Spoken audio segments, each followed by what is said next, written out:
work with me online, they use these, okay? That's one kind. And this is wired, and it plugs in with like these kinds of plugs, these, just standard old plugins, 1/8-inch plugins. That works in most laptops and stuff. And then you can go with like this kind of guy, same deal, same sort of thing, air traffic control. But this is Bluetooth. So very cool. Got your volume controls on the side. And by the way, that one I just showed you, the previous one is maybe $20. It's a gaming headset. This is probably 40, something like that. This Bluetooth one's probably $40, something like that.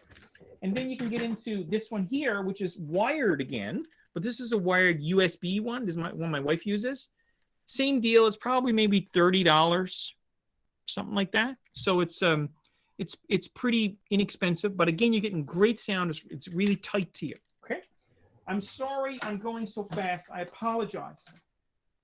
Now, the next kind of microphone you can use is you can get these ones like a Yeti, or like a desktop microphone that plugs into USB. You know what I'm saying? So you have a USB cable that plugs in, and it'll sit on your desk, and it'll be really good sound, but it's going to be here sitting on your desk. Like I'm kind of using that now, but I'm going to talk about mine in a second. But those ones are nice too, and they're not that bad. They're maybe $100 less, maybe less. Now, a few years ago, all the junior high schools in Newfoundland and Labrador, we all got these Samson USB microphones that were, like I'm saying, they would sit on your desk, and it's a microphone. It looks like an SM58, a Shure 58. And it had USB, went in. It was a great little microphone, great. And so a lot of teachers around Newfoundland and Labrador use those. And I think they're like $40, something like that. They're not expensive. So they give great sound too. Then the last tier of audio that I want to talk to you about is what I'm using here now. This is the most expensive route, and it's using like a studio microphone, like this, which use a microphone cable to plug in, and you plug it into. You can plug it into like an audio interface, like an audio box like this, So this is the most expensive route.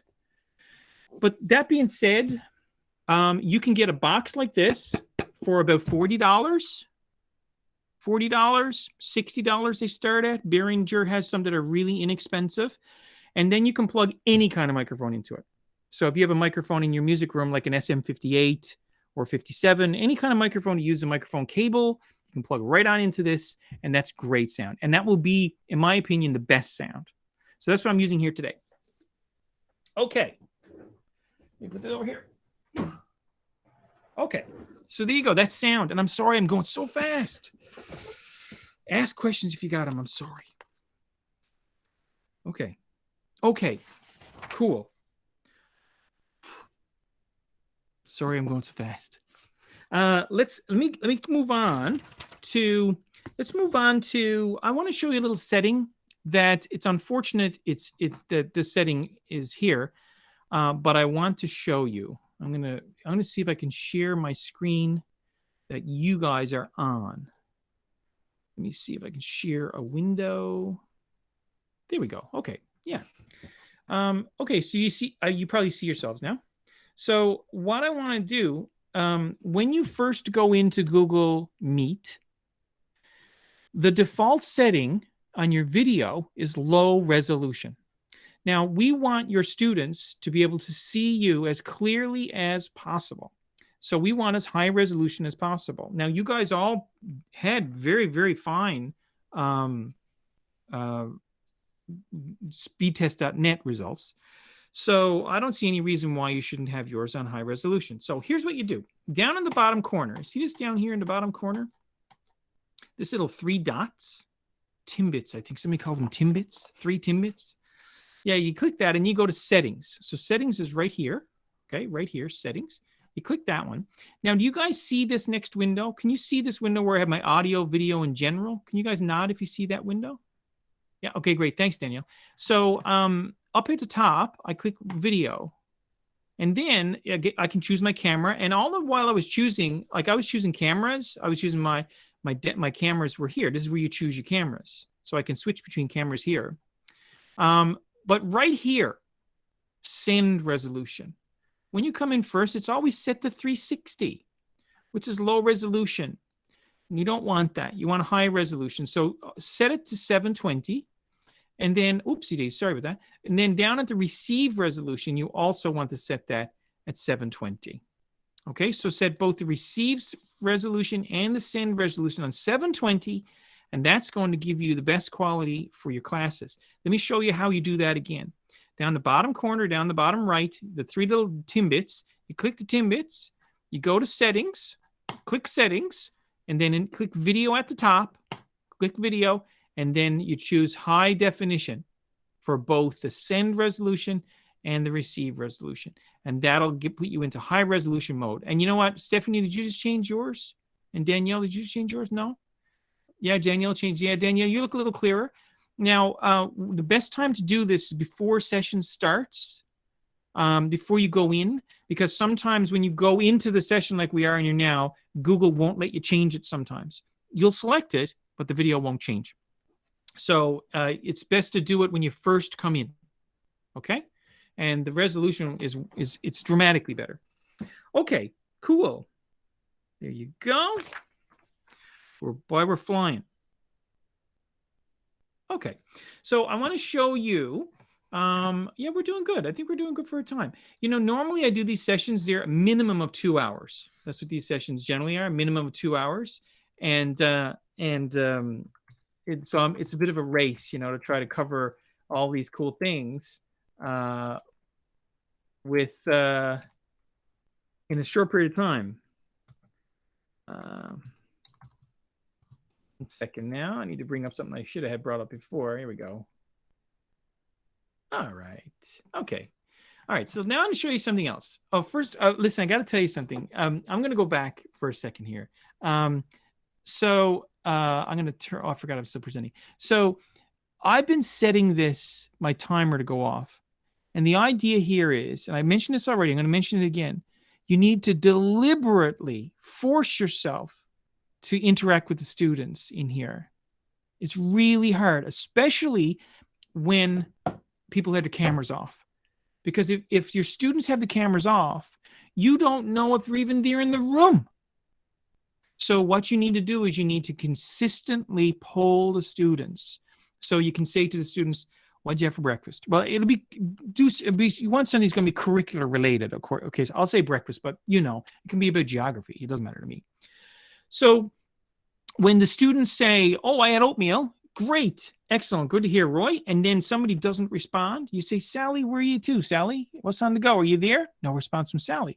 And then you go, okay, Sally is not responding. So then you go, call Sally at home. And phone rings, Sally's mom comes on. Or let's say if whatever the situation is, somebody comes on the phone, Sally's not answering anything. Is she okay? Is she hurt or anything? She's missing. Oh, Sally, yes, she just had a nosebleed. Or Sally left the building. Sally's gone. You know, so this is important for, number one, keeping your students really engaged with you. But number two, accountability. Okay? We'll talk about that a little bit more in the next session. But just keep it in the back of your mind. Okay. Very important. Deliberate. Okay, so next thing I want to talk to you about is, there we go. In Google, we have, in Google Meet does a lot of things pretty good. It has a lot of functions that we can use that make life in a class pretty good. But there are a lot of things it doesn't do. Google allows developers to create extensions that will give more functionality to your Google Meet sessions. Okay, so let me talk to you about a couple of ones that I think you might want to look at. The first one I'm going to show you is this one here. See up at the top, it doesn't work here. Oh, shoot, hang on a second. Let me change something here. I'm going to show you some pages this doesn't work on, and some pages it do. Let me share, I don't know, I'll share my slideshow. There we go. Going back to my slideshow again. And when you're doing things, like try to get used to like juggling cats a little bit. Like getting used to like, okay, well, when something goes wrong, I need to be able to tread water a little bit. So the one I want to talk to you about now is this one here. This is called a page marker. Page marker lets me draw on things. Very cool. So, and it gives you options. You can, the size of your marker can be different. You can change the color. You can also erase stuff. You know, it's pretty basic stuff, you know, so it's pretty cool. And you get to the extension by going up here to the top. You see a little marker here? And when I roll my mouse over it, the thing comes down, the description, it's page marker. See? So there you go. See, that's page marker. That's a really good one. So I'm going to go back now to the window I had earlier that wouldn't let me use page marker. Some windows. Andrew, excuse me, we didn't see that. We were on a different screen. Oh, no way. If you could just take us back to that again. I saw heads shaking. Sorry, I'm looking at a separate monitor. Okay, do you guys see it now? Can you see this moving here now? Like, yes. All right, thank you. So page marker lets me draw on the screen. So it lets me do all kinds of things. And I can change the color. I can change the size and things. Do you guys see the little controls on the right-hand side here? Do you see the controls? Right. And then if I go off to another page and come back, this will stay here. The controls and the marks that I made, it'll all go there, and I can clear it. I use this all the time. All the time. Now, the way you access it, good question, Stephanie. So up at the top of the page here, when I roll my mouse up to the top, you see, like you can see my mouse is gonna move it up to the top. You see the little pin? It's right here. See? Now you don't have it on yours yet, but I'm gonna show you how to get it. So, but you get it up here. If you click on the little pin, it opens a little window, and then you draw to your heart's content. Now, so let me show you how to find that, how to get it installed on your own computers. Oh, you can't see what's at the top. Okay, I got you. Right. I understand. Well, what it is, it's just above the window, above the actual window. Maybe I can show you here. Yeah. Okay, here. There you go. So I think you should be able to see it now. If I go up to the top, right up here, see, right up to the very top, you see that? So here's my mouse down right here. So I'll scroll it up. You see it's the little marker. You see that there now? Yeah? Okay, cool. So let me show you how to find that. I can go over here now. So you go to this link here. I'm going to share this link in the chat window for you. I'm going to give you this link. Don't say I didn't give you nothing. There you go.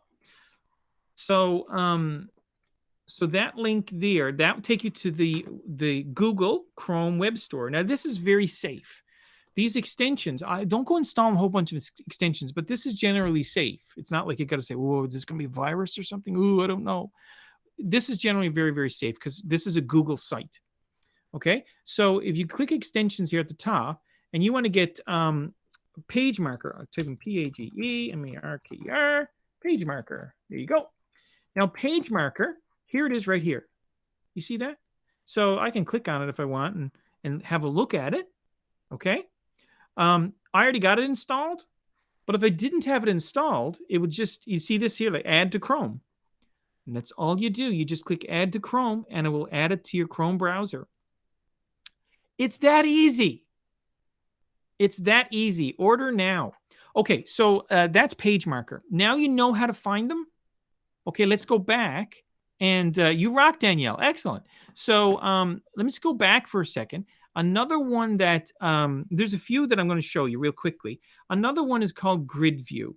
Now, Grid View, I don't have it installed here, but what Grid View lets you do is, if you have a class of 20, okay, let me show you something else first, because this is related to Grid View. Let me just share this with you so I can demonstrate it rather than just blab on about it. Here we go. Okay, so if I go back down to my three Timbits at the bottom here, see the three Timbits down here? If I go down there and I go up to screen layout, that's going to let me choose how you guys look to me. And everybody's is different, because if I change it here, you won't see it, but you change it, you see it. So you can choose different ones, right? So you can choose that kind of layout and you can experiment with it. So Grid View looks kind of like this, but if you have 50 people in a session or 15 people in a session, whatever, they'll all be on the screen. You'll see them all. Instead of having like just go back and forth between pages and not seeing some people at all. So that's Grid View. I don't have it installed here, but you can find it the same way as you did with the other one. Okay, next one I want to show you, and I'll keep you here for it, is this one up at the top. See the top right-hand corner? Hang on, page. You go. See up here? You see that? This is called NOD, as in N-O-D. And what it does, it lets students raise their hands if they got a question. You see, if I raise my hand, look down at the bottom here. See the bottom corner? It says Andrew has his hand raised. See that right down there? See, Andrew raised their hand. Okay, well, his hand. So you can, so nod lets us do that. It also lets us go thumbs up, thumbs down, applause, a few other things too, waves. So, but now the thing with that is, if you install it on your computer and Sally installs it on her computer, then when Sally raises her hand, you'll see it. And when you do something, she'll see it. Okay? But if Johnny doesn't have it installed in his computer, he doesn't see any of it. It only works for the people who have it installed. So if you install it, you have to get all your kids to install it too. And then when they install it, then they can raise their hands or lower their hands and things like that. Okay? So that's NOD. Very cool. N-O-D. Okay, next one. Grid view nod. Okay, there's other ones too that I'm not going to. Oh, 1 second now. Sorry. Danielle was saying. I'm sorry. I'm trying to read, and a puzzle piece at the top of the page marker should be there. Puzzle piece at the top of the page marker. Extensions. Oh yeah. Okay. Yeah. There you go. That's all. That's all kinds of extensions there. Yes, that's right. Oh, yes. Thanks. I see Stephanie. Yeah. Thank you, Stephanie and Danielle. Thank you, Danielle, for giving that advice. So, and some extensions, you actually need to restart Chrome for it to work. Okay. Now, just a little aside too. This is something that I've been teaching for 18 years online, so I've gotten used to this. You'll notice that I'm looking over here a lot. You notice that? I'm looking over here. I'm looking away, and I'm looking over here, and I apologize for that. Because when we're trying to engage our students, we need to look at the lens of the camera. A big difference, isn't it?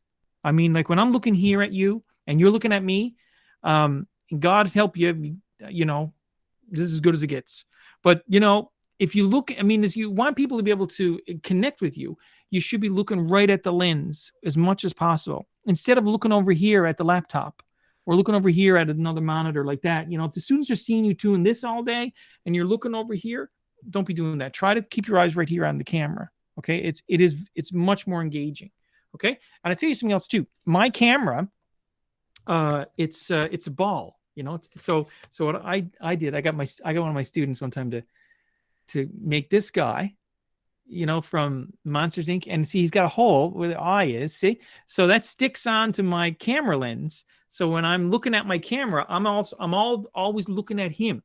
So I'm looking at the Monsters Inc. guy instead of just looking at a camera. It's a little thing, call me silly if you want, but I'm actually looking at something instead of just looking at a ball. Do you know what I mean? So sometimes little tricks help. And the fact is, you really should be looking at the lens as much as you can, because that's where your students need to be focusing on you. Okay. So try to keep your eyes there as much as you can. All right. I also want to talk about, attendance there. I'm sorry. Wait a second. Have you guys seen me while I'm doing that, while I was talking to you guys then? Or is you just seeing? Okay, great. Sorry. Sometimes I don't know if you can see me or not. Okay. So attendance, I'm going to make this really quick. There's another extension that will take attendance. So it will take attendance and give you a text file showing all the students that were in the class at that point. Okay. One last one I want to tell you about, and I love this one. It's new to me. I haven't used it a whole lot. I only found it since COVID came out. Look up here at the top corner. I'm going to share this with you again so you can see. Oh, shoot. I'm going to share this. Come on, machine. Share window. Okay. This is one. I love this, and I can't wait to start developing some tools, some strategies for this. See up here, I'm pointing up. See the little microphone at the very top? I can't mark on it. See the little microphone? That's called Simple Audio Recorder. It's another extension. So what happens is, if I want to record some sound, I don't want to take my phone. I don't want to start up Audacity. I want to make this as easy as I can. Simple Audio Recorder. Here's the process. Click. Now I'm recording sound. Click. Now I've stopped it. It just saved the file and put it in my downloads folder. That was it. 2 clicks. And it's a file in the downloads folder. So you have all your students installed on your computer, and you do this. You go, you take out, you go, okay, everybody, you're going to click simple audio recorder, and we're going to do this. Okay, here we go. Ready? Click audio recorder. Here we go. 1, 2, 3, 4. Okay, now click it again and put it into Google Classroom in your portfolio. Easy as that. And then at the end of the class, you go and say, yeah, Johnny's having trouble with that. Sally's having trouble. Oh, no, she got it. Yeah, he got it. Oh, yeah. You see? Evaluation. I'm going to talk to you a bit more about that in the second session. But right now, which is 2:30, we got to stop. Holy cow. I want to show you one last thing before we go. One last thing. Can't see the recorder. Yeah, there's nothing to see. Doesn't show anything. The button is at the top. It's up like, let me just show you again, because I think you guys can see my screen. But up at the top, there's a microphone right up there. It's a microphone. I can't see it. Okay. So there's a little microphone, and it's up at the top of the screen. I'm going to turn this off. Stop presenting. So up at the top, with all my extensions across the top of the window, there will be a little microphone. And you just click it once, starts recording. Click it again. It stops recording, saves a file, dumps it into your downloads folder.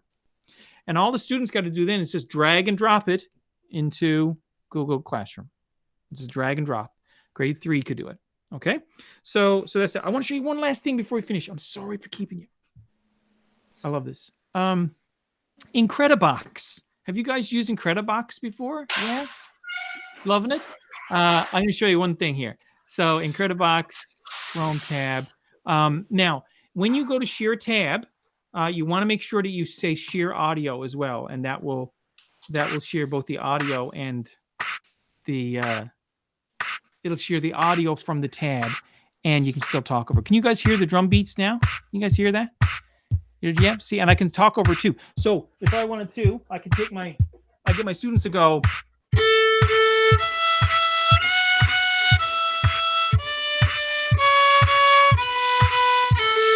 There you go. So, you know, what can you do with that? I don't know. 100 things? I don't know. You guys are creative. Well, listen, I'm going to stop because we're supposed to stop, and I hate to run over time with people, so I'm going to stop.